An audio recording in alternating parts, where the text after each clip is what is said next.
Hey, good morning, everybody. It is good to see all of you as it is every Sunday. I always look forward to this time that we have together. And let me remind you and encourage you to share comments and greetings and thoughts all through this time. This is truly meant to be collaborative. Today, as in every Sunday, would you pray with me? Gracious God, guide every part of this. Amen. So, this has been a really crazy week. And if you're looking for a pastor who's going to just pretend that nothing is happening out there and talk about things that are easy to deal with or hear, I'm probably not the right person for you in general. Probably not. I'm definitely not the right person today. Um, but I encourage you to stay with because there's some things we just got to talk about. If we're going to be people who follow Jesus, we need to be truth tellers about some things. So I hope you'll stay with me today. Years ago, when I first started working as a pastor, serving as a pastor, I was at a church in St. Cloud, Grace United Methodist in St. Cloud. And one Sunday morning, I was driving up there, booking it up there early because that's how this works. And my daughter was in the car with me. She was actually pretty young still at the time. And she was in the car with me. And of course, we were goofing around, which I know you find hard to believe that my daughter and I would be goofing around in the car. And I didn't even really realize how fast I was going until these lights began. Thanks, Jan. So these lights started like all around me, these very bright lights. And sure enough, the officer said, "Yeah, do you know how fast you were going?" And I was like, had to be truthful and say, "Yeah, no." And he said, "So where are you ladies headed in such a big hurry on this cold Sunday morning?" And I said, "Well, actually, I'm the pastor of the church, the Methodist church right off Roosevelt Road in St. Cloud. And I got to get to work. I'm the pastor there." And I'm thinking, is this when he's going to just like let me go? And he looked at me like skeptical. And he says, "Oh, really?" Thanks, Jan. I do. "Oh, really? You're the pastor of the church. All right. So what are you preaching on today?" And again, I had to tell him the truth, which I thought was wonderful. And I said, "Well, actually, I'm preaching on forgiveness." Forgiveness. And he said, "Forgiveness?" And I said, "Yeah, that's actually what I'm preaching on. Forgiveness." I don't think he believed me, but he laughed out loud. He just laughed.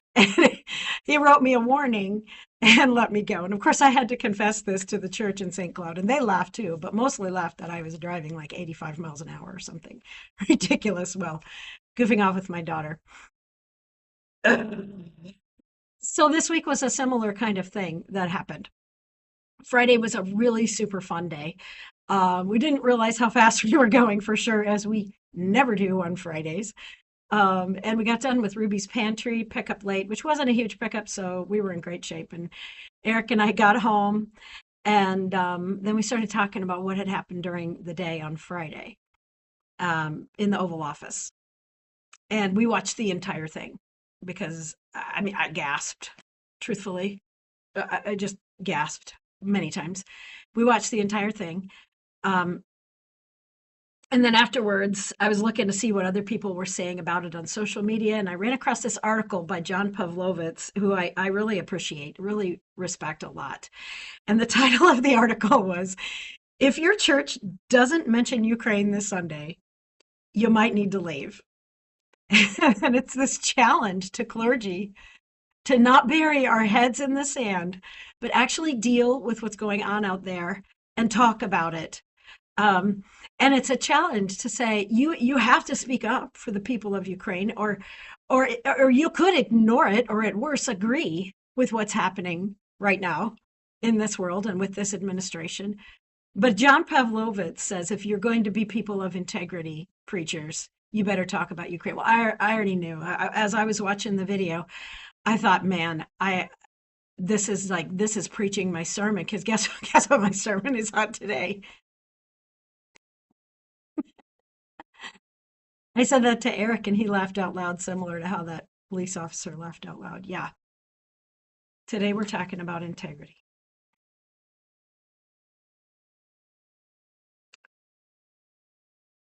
Do I even need to preach anymore? Can I just say all of that? I do. I want to keep saying things to you. We're talking about integrity today. And the Bible is clear and love is clear that it matters.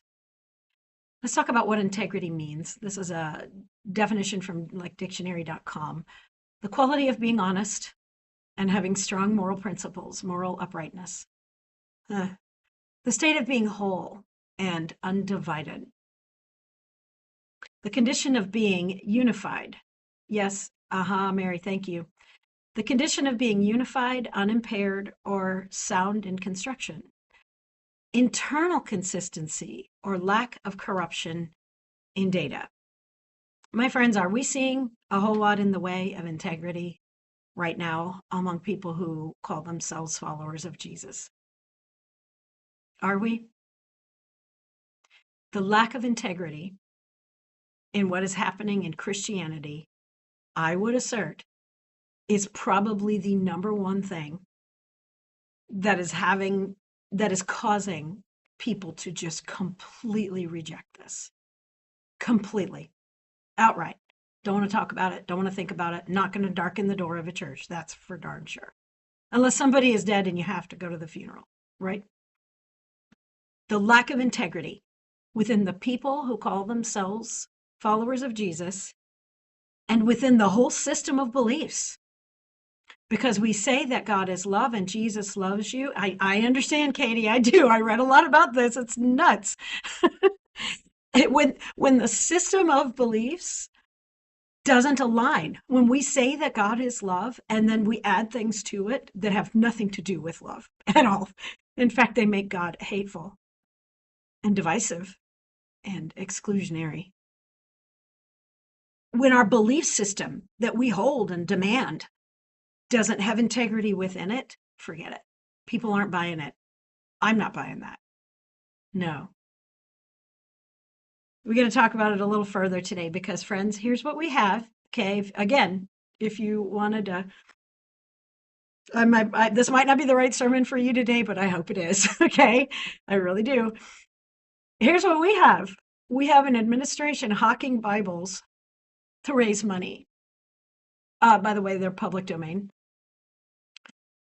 And then we have this. We have the White House Faith Office. And you need to Google this person, Paula White Cain, if you haven't yet, who is presented as the faith guru, or what do we call him now? The guru? Czar. I don't know. Then we have that.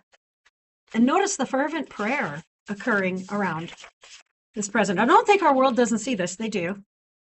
And then we had this happen on Friday.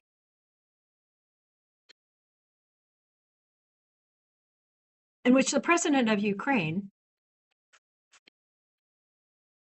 well, Google it and watch it. See if you can stomach it. I couldn't. The way he was treated was unfathomable. The way this is going is beyond comprehension to me. I'm beside myself. The lack of integrity in the leadership of our country is, and when you hold up a Bible in front of it, friends, we need to differentiate ourselves now more, a lot more, a lot. And we need to be sure we're operating with integrity. And you know, there's such a lack of integrity that right now this administration has its followers doing things like this. Look at this. Mr. Feinberg, did Russia invade Ukraine? Well, going to my behind closed doors statement a second ago, I'll just say this. They moved tanks and troops and armored personnel carriers across the Ukrainian border. It's a pretty simple question. Yeah. Well, here's how, if I may, I'd like to If say, you would ask the chairman of this committee if Russia invaded Ukraine, I'm pretty sure, the Republican chairman, I'm pretty sure I would know the answer.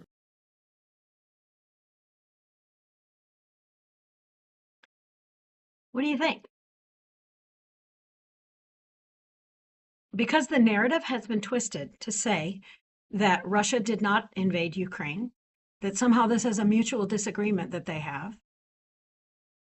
Although most of us were alive when all that happened. And those things were said by the same people back then and for a while.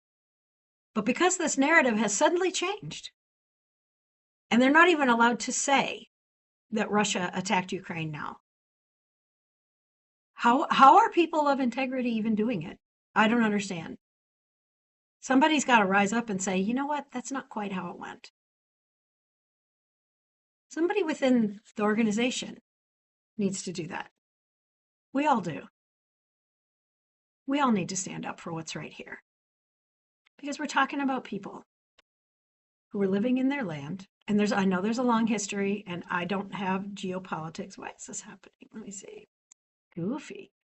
I don't have a history of geopolitical studies or anything like that, but man, this has been going on a long time. This violence is incredible. Didn't we just pass the 3rd anniversary of it? And people, they are, yes, oh, Mary, or hope no one questions it, or it's all about loyalty while hawking Bibles. These are people whose lives matter. And this is not the first time. Ask my husband about the history of Russia and Finland. His family is from Finland. No, it makes no sense. These are people. Let's talk again about integrity. The quality of being honest, the state of being whole and undivided, the condition of being unified, internal consistency, lack of corruption in data. Jesus calls us to be people of integrity. Look at this in framing of the Sermon on the Mount. I think I preach on integrity every week in one way or another. But look at this. We've been talking about this. Look, Matthew 25, Jesus preaches on anger, He teaches that the way of love is more than just not committing murder. The way of love asks us to deal with conflict and anger in healthy ways. And then Jesus teaches on adultery, that the way of love is more than just not committing adultery. The way of love asks us to see each person as beloved and avoid using people. Oh, I could go on and on and on. Well, I guess I have over the last month. And Jesus teaches on this concept of divorce. Jesus teaches that the way of love is more than just not divorcing someone flippantly. The way of love asks us to treat all people, especially the vulnerable, with dignity and respect. Integrity, friends. Matthew 5 continues, and is this part on swearing falsely? Yeah, look at this. Matthew 5, 33 through 37. Again, you have heard that it was said to those of ancient times, you shall not swear falsely or break your oath. But carry out the vows you have made to the Lord. Thanks, Vonda. But I say to you, do not swear at all. He's not talking about bad words, okay? I know personally my swear jar is full of dollars right now. We used to have to, my ex-husband and I used to have give a dollar if you swore, because we didn't want to teach our kids to swear. That didn't work anyway. Anyway, do not swear at all, either by heaven, or for it is the throne of God, or by the earth, or for its footstool, or by Jerusalem, for it is the city of the great king. Next week, I'm going to get into the details of what this means. Come back. It's important.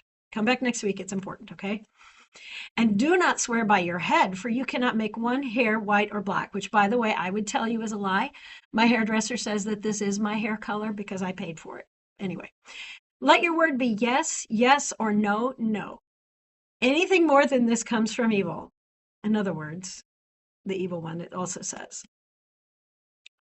I want you to see this in the easy to read version. There's no shame in looking up the easy to read version. Bible Gateway offers it. It's really cool. Okay. It puts things in simpler terms. I don't always agree with how they do it, but in this case, I do. You have heard that it was said to our people long ago, when you make a vow, you must not break your promise.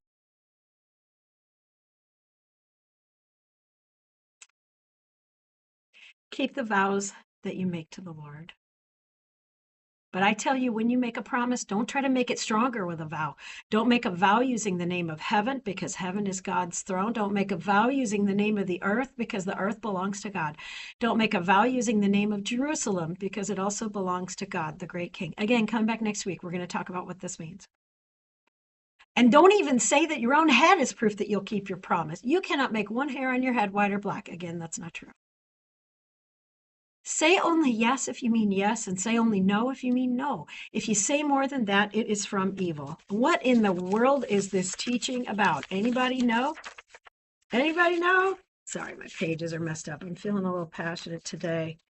When I feel passionate, I don't look at my notes as much as I should. What does this mean?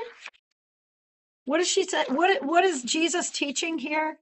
Look at what Carla Work says about it. Jesus wants his disciples to be people of integrity.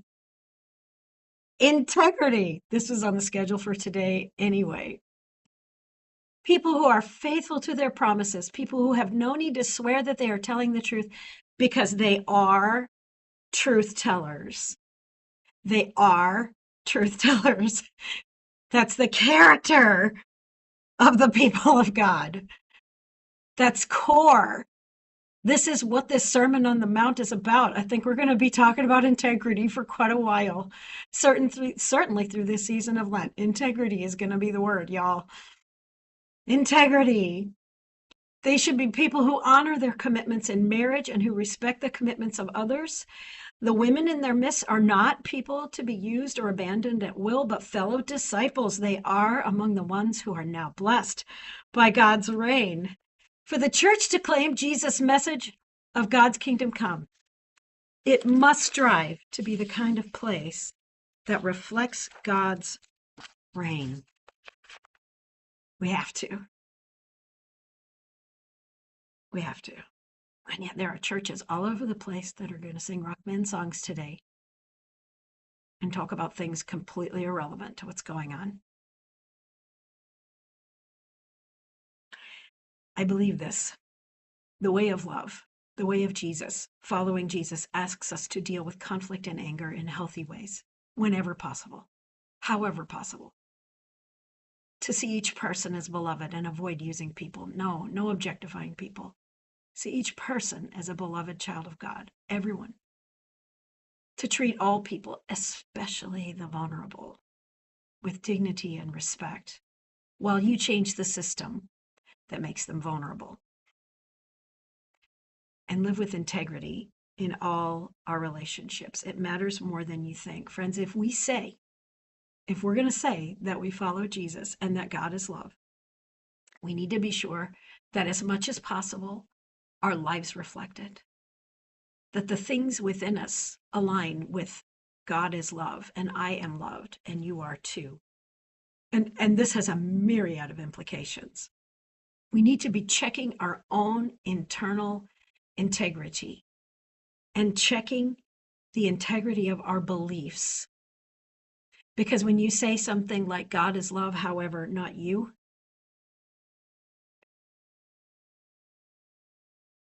it doesn't align, you guys. There's no integrity in the theology that many people and churches hold and present. There has to be integrity. And if you decide that the core of the Christian faith is that God is love and Jesus loves you, if you decide that that's the core of the Christian faith, then build everything on that. Everything. And take down the things that don't align with that. There's so many fingers of this. If you're going to say to people, God is love, but only if you, God is love, but only for certain people, God is love, and because of that, you'd better think about all of that. Think through internally. If you're going to say you follow Jesus, this is the time to differentiate yourself even more. Because the narrative out there about people who follow Jesus in our so-called Christian nation is, you guys, I almost feel like this is a Sunday. I don't need to say a lot. I think you're getting me, and I think you can see that I am extremely passionate about this. Thank you, Gail. But here's what I want to share with you today, more than anything. When people do see integrity within our beliefs and our actions, it matters way more than you might realize. It can actually have an impact that is not neutral, that truly changes people's lives and attitudes in communities, mindsets. It can change the whole trajectory. When the people who say they are people of love actually live that way and operate that way and communicate that way. When we say God is love, when we mean it and we do it, it changes things. I want to tell you a story today. Um, there is there is a couple that I've gotten to know better over the last 6 months or so because of what we do here. I get to meet a whole lot of people from all kinds of places and things, and I've learned more about them. I know that they both were raised in churches, one Catholic, one Protestant, and had very bad experiences, frankly. I mean, not like neither of them were like sexually abused or anything, but bad experiences. And I know more about one than the other, that there were questions raised at different times. One of them became kind of voracious in wanting to study the Bible. Obviously, Protestant Catholics don't do that. They're not supposed to. I guess Protestants weren't either, because this person was asking questions of pastors and leaders and teachers and all of that, and told that we're not to question these things, that we're just supposed to accept what it says in the black and white, and that's that. And so this person, growing up with all these really good questions, like, hey, science doesn't really align with creation in 7 days, and hey, the timing of really good questions, was rejected, and told basically to shut up and color. This person was checking for integrity in the faith. They were looking to see if it did actually align, if the Bible really did represent that God was love. Because this person needed to be loved like everybody else. They were questioning, and that's okay. And so, as you can imagine, this couple had walked away from Christianity. I mean, total rejection of Christianity. And knowing a little more about it as I learn more, for a real good reason. For a really good reason. Because these are two people who don't align with what's expected of people in many Christian traditions. And so they walked away completely. However, being people with need also, for various reasons, they started coming here for food. And that took a lot of courage, because crossing the door of a church was just a crazy thing to do for them. Just not what you do. In fact, they've even embraced like other religions, like paganism. I mean, they really were not doing this. Real hatred for Christianity, which I get. It's because of the lack of integrity. However, as they've come here week upon week, and we've continued to embrace them with love and with grace and with dignity and with kindness, and we've never judged. And we just do what we do. Because when we say God loves you, we mean it, and we're doing it the best that we can. Sometimes we do stupid stuff, but we're trying. And a couple weeks ago, they came in, and I saw one of them in line, and I walked over and said hi, and they handed me a gift. And I want to show it to you because it matters a lot. A lot.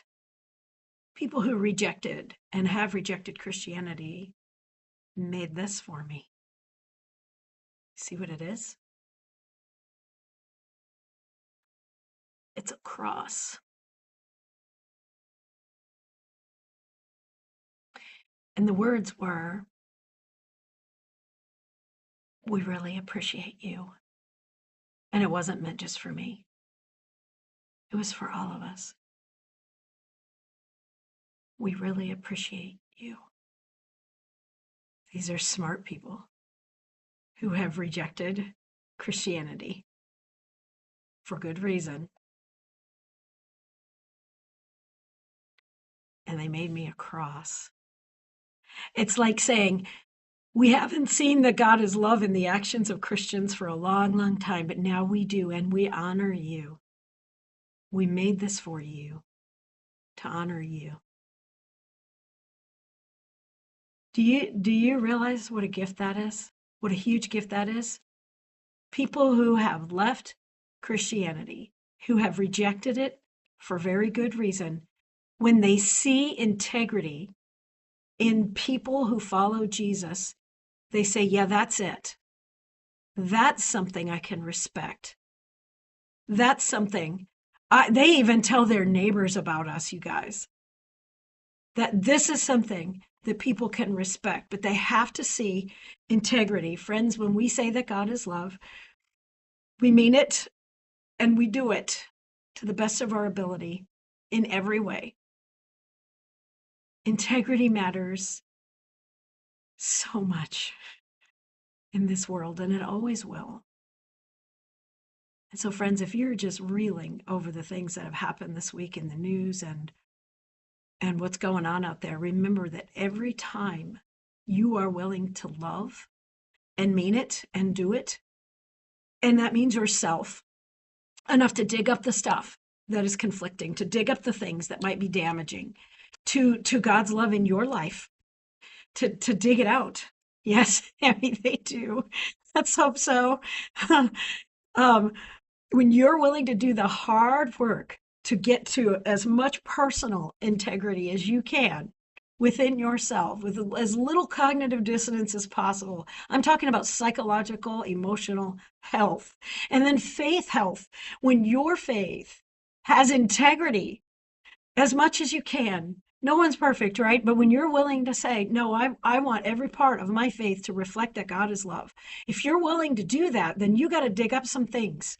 You got to dig up some beliefs or maybe some language that has been drilled into your head or some ideas. And you got to stand up for what is right.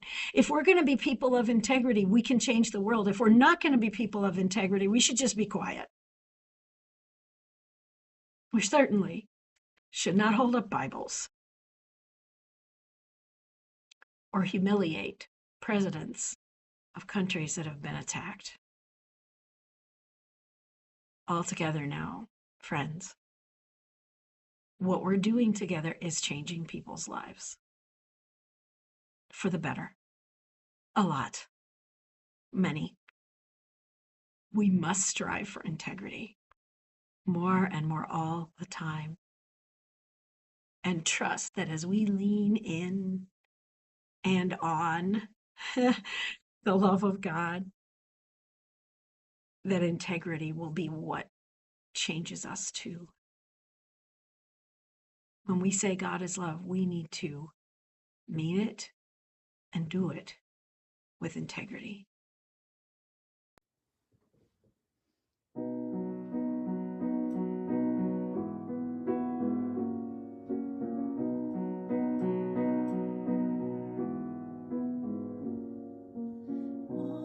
Morning, I see you in the sunrise every morning. It's like a picture that you've painted for me. I love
What's it going to be, friends? What are we doing today?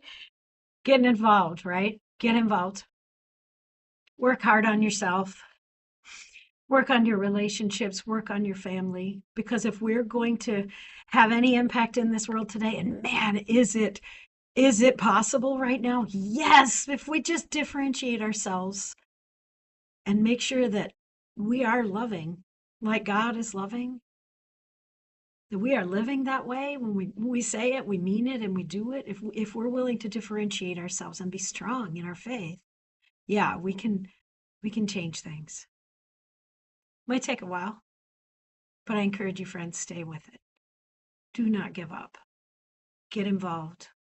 Anything, do anything. Donate to UMCOR. If you can't think of anything else, it's support the people in Ukraine. Get involved. Do something that matters.